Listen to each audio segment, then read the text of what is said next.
What's up, guys? I'm here with Lucrative Youth, and this is Into the Mind of Kyle Mason Lee. So talk to us, Kyle. Where did the idea of you becoming a musician begin? Wow. It actually started when I was 9.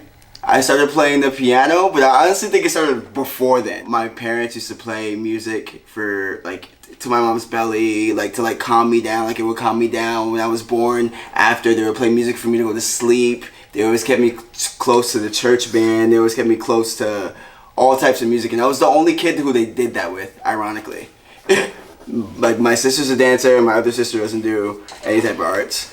But I feel like I started becoming me when I picked up the piano. When I started teaching myself how to play it, and I learned by ear. So, yeah. So when you started playing the piano, did you ever think you would start singing? No, I didn't. No, I didn't. Actually, how I started singing was joining the church band. I joined the church band when I was 13 years old, and I just told myself that I wanted to sing. I actually didn't think I could sing at all, and my family told me, "Yo, bro, you can't sing." And they would always tell me I couldn't sing, and I feel like that made me want to do it more. That made me want to dive into it more because it's something that I already wanted to do. And then when people doubt me, that's when I there I go, just running, not listening. But yeah. So you use that disbelief and used it as fuel to become what you are today, you'd say? I think that I use all my disbeliefs as fuel. Honestly, anytime somebody says I can't do it, it's okay, no, now I must do it. Now I must do it. And it's not even to prove them wrong. It's to prove to me that I'm capable of doing anything that I set my mind to and I set my intentions to, you know? But yeah, I do feel like that brought me to me now. And when you say you could achieve anything you put your mind to, what do you think is the biggest goal you currently have? Wow. Damn, that's a big one. Why? I don't know. Damn. Putting out my favorite single of all time. It's called California. And I feel like that single is gonna make me as an artist. I feel like if I'm not remembered for anything else on this earth, I will be remembered for that song. And I feel like that's my biggest goal so far because that's at the end of my 2-year timeline fucking music. I'm actually on a timeline right now. I put myself on the timeline that I'm gonna get a certain amount done by a certain amount of time, so I'm able to achieve this certain goal. And it actually is flowing pretty nicely. But yeah, California, that single. If that single comes out, I'll be content with my life. You say if that single comes out, did you set yourself up a goal before you release it, or what is it that's holding you back from just? I told myself that I would release 2 projects before I start working on those songs. There's 5 songs that I feel like are my really heavy hitters, and I'm not holding back on them. I feel like now I'm developing tools that I need with meeting other people, collaborating, figuring out things about myself and production, music production, audio engineering. I feel like I had to learn all those things to be able to get myself to that level that I'm looking up at, but also going towards, you know? And I feel like once I'm there, there's always, I can always go higher, but I feel like there is the peak that that's the highest I've seen myself so far. And that's just me actually creating a whole project from scratch. All instruments, no instrumentals used from anybody else but me. And I feel like that's the next step after my second project. Yeah. Well, that sounds like a hell of a project to look, towards. But so where are you today, and how close are you to finishing those projects that will get you there? I did my first one already. It came out last year. It's called Inwood. It's on Apple Music, Spotify, Kyle Mason Lee. Go type that shit in and you go find me. Yeah, Inwood was my first project, and now my second project is called Crybaby, which I actually recently just titled it, and I feel like the name is gonna make people feel. It's just gonna bring a lot of emotions out of people because I feel like it brings a lot of emotions out of me. I have Crybaby tatted on me, by the way. If you guys. Baby. Cry. And some Pac-Man socks. Yeah, listen, my Pac-Man socks are fire, yo. I'll fuck with that, They're though. fire. I'll fuck with that. But yeah, I feel like it's just like opening a door for me to become more vulnerable with my fans. And I've noticed that me being vulnerable with my fans brings me more fans, brings them closer to me. We have an understanding of one another. And like that's what I like having in my music, like understanding of each other. You know, like you understand where I'm coming from and then we can relate on it and then you can expand my mind based off what I already started. You know what I mean? I feel like music is expansion. It's always and it's never ending connection. Yeah. So I'm pretty close. After this one, that's when I'm heading towards California. Yeah. Dope. And you said, because I remember you said something about a 2-year, 5-year, or like all I heard was you say, I 2 year. Like, what does that mean to you? Okay, so when I turned 23, maybe like 2 months before, I told myself, what? Jordan year? Yeah, my Jordan year. I told myself that I have 2 years to put this idea I've been planning since I was honestly like 16. I wrote California when I was 16. Like I've been hanging on to this song for like a really, really long time. But it's not like I've been hanging on to it to like, as I said, to like hinder it. I'm hanging on to it so I bring the best version of myself to that time period and to that song because I don't have a choice. It's like that's what I really don't have a choice. Yeah. But that 2-year plan, I feel like the more I just stay focused on myself and the more I stay focused on my growth, it's been flowing really easily. It's been like, just really been flowing. Like I really haven't put that much effort into like finding people, even finding you guys. You guys literally just boop, just like that. Boop. As long as I like stay focused and I keep doing the right thing, I just notice like that's when I'm seeing fruit come from like the seeds that I plant and seeds that I planted a long time ago. You know what I mean? And now I'm finally seeing fruit of it. I'm like finally seeing like wow, like this is what happens when you wait on this. This is what happens when you have patience and diligence. This is what happens when you're able to be consistent in what you do and you believe in what you do and you're able to, you know, like I feel like that's me. That's some more stuff right there. And to keep you thinking about that whole process, the 2-year process, what do you think has been the most surprising or challenging part of the way?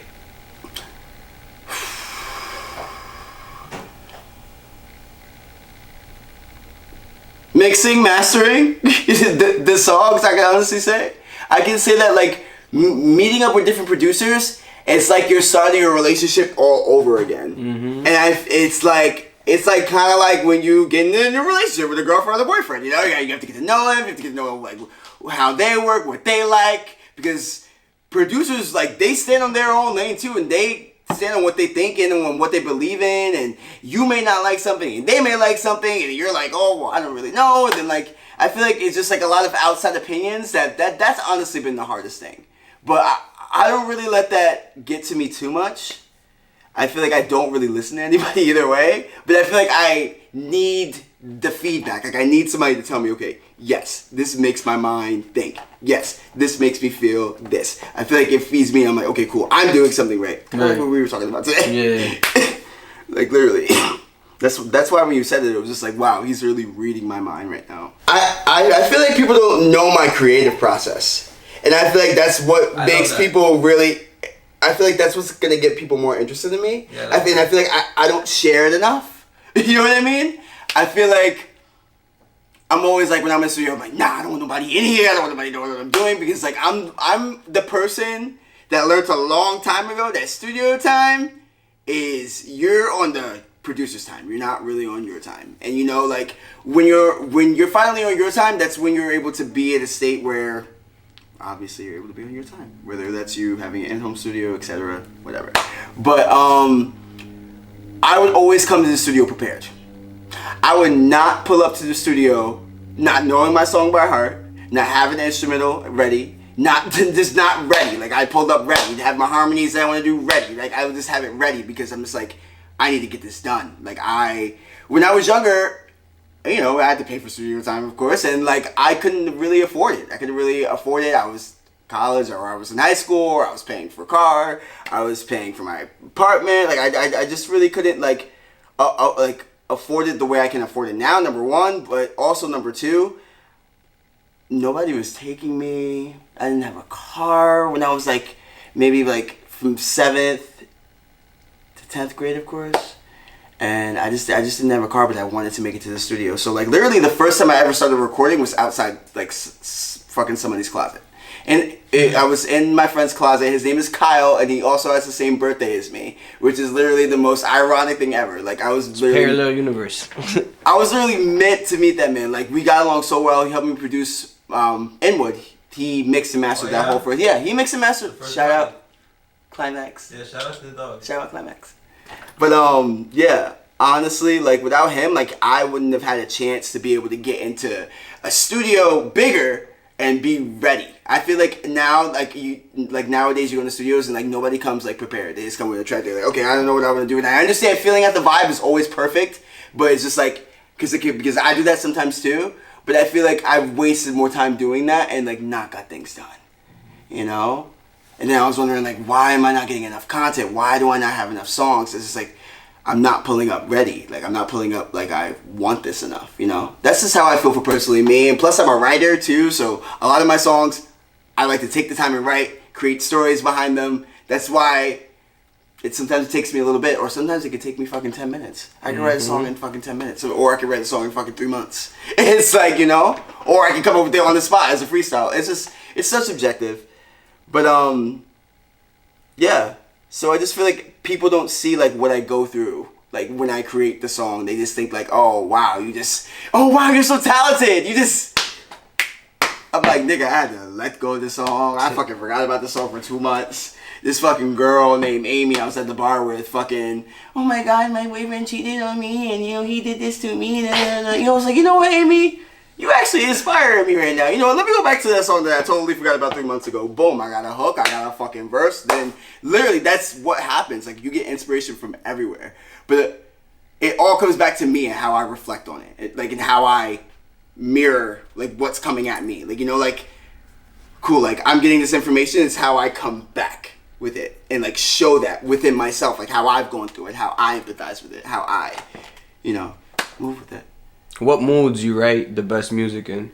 What moods? Yeah. Wow, that's an interesting question. I've never been asked that. Any mood. I can write a song anytime, anywhere, no matter what the fuck I'm doing. I can have just had sex and I can write a song. Yo. I'm so serious. I can be in the bathroom, just... taking the shit. Literally, right, there I can fucking start writing the song. Boom, I can be on the bus. Like, I can just be anywhere. Like, I get inspiration from anywhere. Like, our conversation... something you may say may spark in me, and I may think about this, that makes me think about this, and then thinks about this, and then and then okay, cool. I'm like, oh man, I have to go right now. I have to go do it right now. I've always been like that. Yeah. Because I know that a lot of people like when it's raining outside. That's like one of the best time to go ahead and write like some crazy ass songs. But you know, I mean, my that's why I feelings asked all the that fucking question. time. The fuck, yeah. That's why I asked that question. Like, I mean, my feelings all the time, man. Like, I'm always ready to write a sad song. I feel like even a lot of the artists I've liked, like growing up, like Lana Del Rey, fucking The Neighborhood. These are all like alternative artists. They're not really. They do like rock and indie pop and stuff like that, and like that's where I wanted to ultimately go towards. But I feel like R&B was like a really big caller of me too. So that's where I started. But I feel like I'm now getting into that side that I wanted to go into anyway. Who are your biggest inspirations in music? My biggest inspirations? Yeah. Yeah. Cool. John Legend, Alicia Keys, Kirk Franklin, he's a great writer. Who else? Summer Walker, Georgia Smith, I like so many artists, and like all my inspirations all depend on seasons in my life. Like I feel like there's a season in my life where I like these group of people and like how it relates to me, and then when that season passes, I'm in like a whole different genre, a whole different spectrum. Like I'm all over the place, you know. Choose 2 artists that are alive from any era that are your dream collaborations. The Temptations, 1960s Motown. That's when like you had to like actually be talented. You had to actually be able to sing. You had to actually be able to put in a show. There was no auto-tune helping you. There was no anything helping you. You really had to be talented. And I feel like they were one of the most best performing groups back in that time. And yeah, definitely collaboration with them. Oh my God, Prince. I love Prince. Prince is fucking dope. I fucking love Prince. I love his style. I love everything about that man. He's fucking awesome. He creates everything by himself from scratch, bro. Like literally, like, I think he's had only